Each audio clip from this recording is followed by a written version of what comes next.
हाय friends मु Vishwanath welcome to my channel subscribe करंतु मोर ई चैनल को एवं प्रेस कर दियंतु बेल आइकन को जहाँ द्वारा सब वीडियो रो अपडेट आपण सठिक टाइम रे पाई परिबे। धन्यवाद।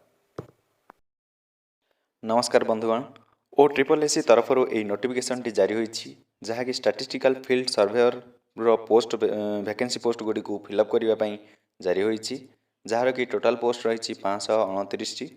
एही पोस्ट पई आपण ओ ट्रिपल एसी रो ऑफिशियल वेबसाइट रे ऑनलाइन ही आवेदन करि परिबे। आवेदन टी 1 अगस्त रु आरंभ होई 21 अगस्त रे शेष हेउछि, तेणु यथाशीघ्र आपण एही जॉब पई अप्लाई करि दियंतु।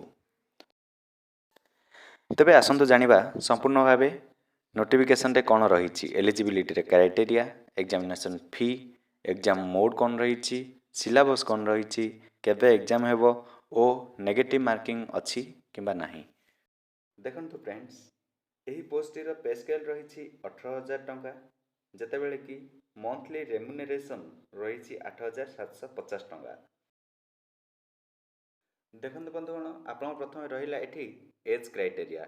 एज क्राइटेरिया रे से कहूची जे यूआर मानक पई 1 जनवरी 2021 सुधा आपनर बयस सीमा 21 रु 32 वर्ष मध्य रे रहिथिबा आवश्यक, तबे जाई आपण अप्लाई करि परिबे। एवं एससी, एसटी, एससीबीसी एवं वुमेन मानक पई 5 वर्ष रे रिलैक्सेशन रहिछि, अर्थात से माने 21 रु 37 वर्ष पर्यंत बयस सीमा से मानर धार्य करा जाईछि, से माने अप्लाई करि परिबे। यह संगे संगे पीडब्ल्यू कैटेगरी जो देखा आम से 10 वर्ष रिलैक्सेशन रही, अर्थात 21 रु 42 वर्ष पर्यंत से अप्लाई करें।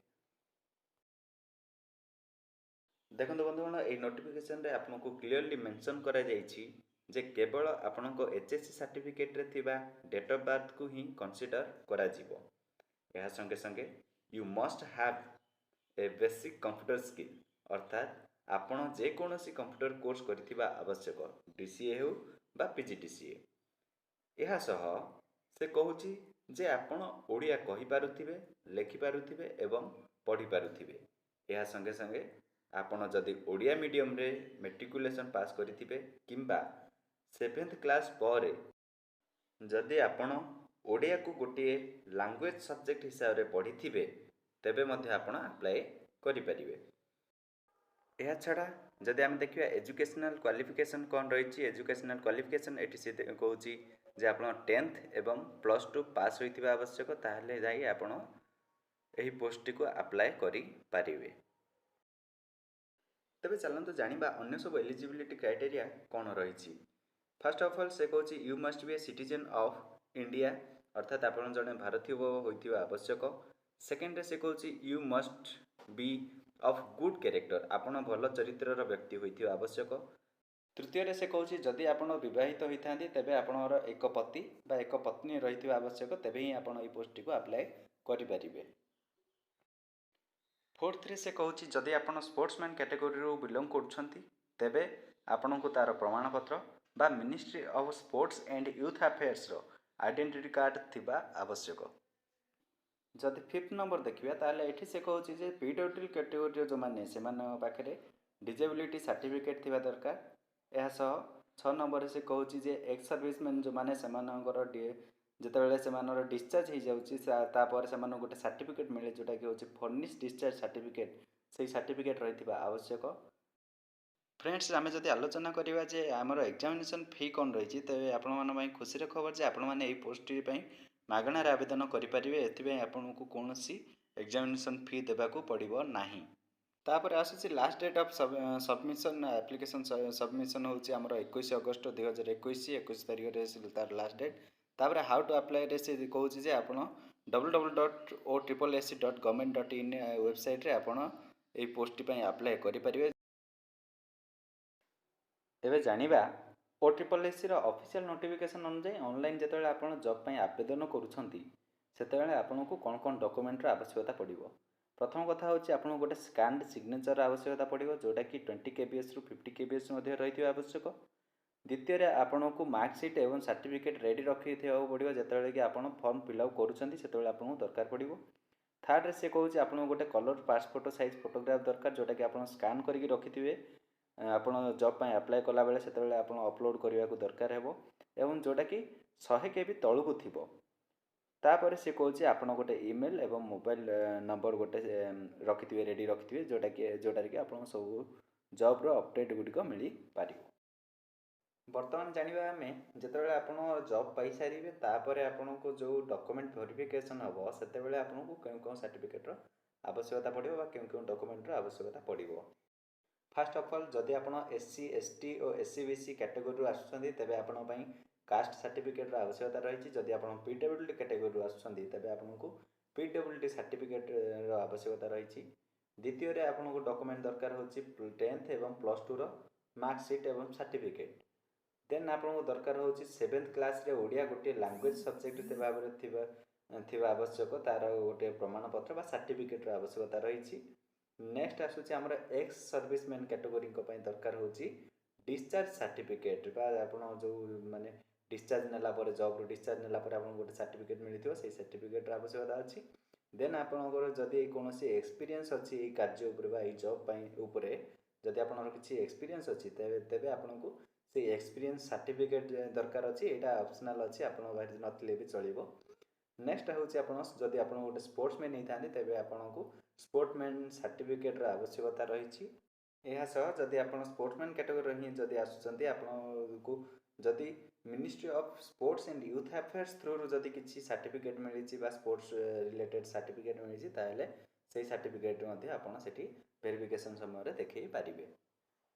नेक्स्ट रहा आपणर एग्जाम केबे हेबो एवं केउठी हेबो तेबे एठी ऑफिशियल नोटिफिकेशन रे से क्लियरली मेंशन करछि जे आपणर रिटन एग्जाम टा आपण निज निज डिस्ट्रिक्ट रे ही कंडक्ट करा जिवो। ता संगे संगे आपणर एग्जाम डेट टा होछि सेप्टेम्बर मंथ रे हेबो। आपणर एग्जाम टा सेप्टेम्बर मंथ रे निज निज डिस्ट्रिक्ट रे आपण एग्जाम देई परिबे। नेक्स्ट आमे देखिया जे एग्जाम रो प्लान कोन अछि एग्जाम केमिति कंडक्ट करा जिवो केते मार्क रो।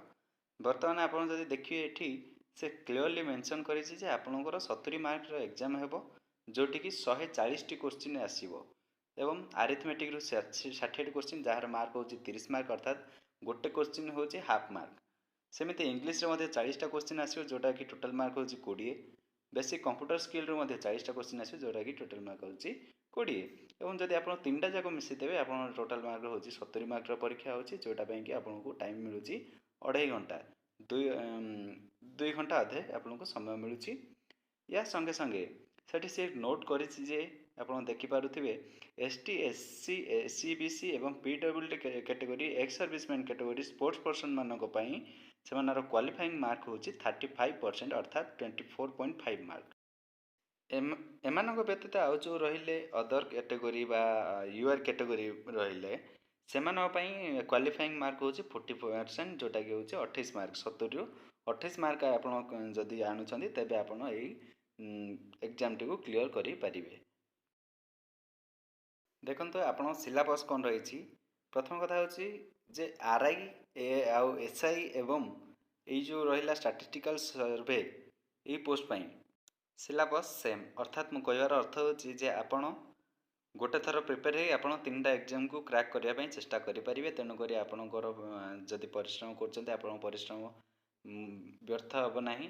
तेनु करी आपण गोटे थर ही माने प्रिपेयर करिया पड़ियो अलग अलग आपण प्रिपेयर हेबा पड़ियो नाही। अलग अलग जॉब पई अलग अलग सिलेबस एमिति किछि नाही। आपण देखंतु जेमिति कि आरआई रे हमर थिला नंबर सिस्टम एचसीएफ हमर मैथ रे जेमिति थिला number system HCF LCM square and square roots cube roots percentage and average simple interest compound interest profit loss and discount partnership ratio and proportion ठीक सेमती एठी मध्ये रहिछि। नेक्स्ट देखो इंग्लिश रो सिलेबस कोन रहइबो। इंग्लिश रो सिलेबस रे आसुची आपनर verb tense active and passive voice subject verb agreement. Second रे आसुची connector types of sentences direct and indirect speech comparison. Third रे आसुची आपनर article noun pronouns and prepositions. Fourth रे आपनर आसीबो अनसीन पैसेज गोटे आसीबो with a variety of comprehension question मा विभिन्न प्रकार क्वेश्चन थिबो आपन तार आंसर पैसेज को देखि करिवे। नेक्स्ट आसছে हमर कंप्यूटर सिलेबस कोन रहबो। कंप्यूटर सिलेबस रे आपन knowledge in operation of computer MS Windows MS Word and MS Excel तापर आपन फंडामेंटल ऑफ कंप्यूटर से सब विषय रे ही आपन को पचारिबो जहा कि आसीबो 20 मार्क रो। तन करी आपन स्कोर करिवारे बेटर होबो आपन एटा पई भलो भाबरे प्रिपेयर हे जिथांतु।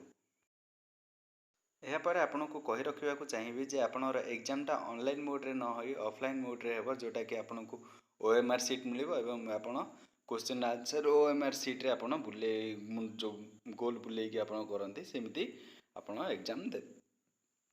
ଆଶା କରୁଛି ମୁଁ ଆପଣଙ୍କୁ ସମସ୍ତ ଇନଫର୍ମେସନ୍ ସଠିକ୍ ଭାବରେ ପ୍ରଦାନ କରିଛି, ତେଣୁ ଆପଣଙ୍କୁ ଭିଡ଼ିଓଟି ମଧ୍ୟ ଭଲ ଲାଗିଥିବ। ଯଦି ଭିଡ଼ିଓଟି ଭଲ ଲାଗିଛି ମୋ ଚ୍ୟାନେଲକୁ ସବସ୍କ୍ରାଇବ୍ କରନ୍ତୁ ଏବଂ ଏମିତି ଜବ୍ ଅପଡ଼େଟ୍ ପାଇବା ପାଇଁ ଏବଂ ଏଜୁକେସନାଲ୍ ଭିଡ଼ିଓସ୍ ପାଇଁ ଏହି ଚ୍ୟାନେଲକୁ ସବସ୍କ୍ରାଇବ୍ କରନ୍ତୁ। ଏହା ସହ ଭିଡ଼ିଓଟିକୁ ଲାଇକ୍ ଏବଂ ସେୟାର କରିଦିଅନ୍ତୁ ଆପଣଙ୍କର ସମସ୍ତ ଫ୍ରେଣ୍ଡସ୍ମାନଙ୍କ ପାଖକୁ। ଧନ୍ୟବାଦ।